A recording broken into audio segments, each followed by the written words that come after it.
Well, look who wants to break free from the victim mentality. I like your style. Let's get started on breaking that pattern, shall we? First things first, let's take a moment to acknowledge that being a victim can be pretty darn comfortable. I mean, who doesn't love a good pity party?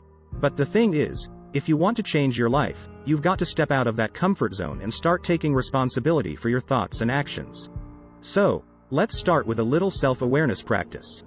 Whenever you catch yourself thinking thoughts like, "Woe is me," or "Why does this always happen to me?" stop yourself and say, "Not today, victim mentality." It might seem a little silly, but trust me, it works. Next up, let's reframe those negative thoughts.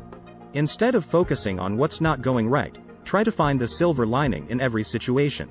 For example, if you get a flat tire, instead of thinking, "Why does this always happen to me?" try thinking, "Well, at least I have a spare tire and know how to change it like a boss." And don't forget to practice gratitude. Take a moment every day to think about the things in your life that you are thankful for. I'm talking everything from your morning cup of coffee to your amazing friends and family. Last but not least, surround yourself with positive influences. Hang out with people who lift you up and make you feel good about yourself. And if you come across negative Nancys, just remember to say, "See ya later, victim mentality, I've got better things to do."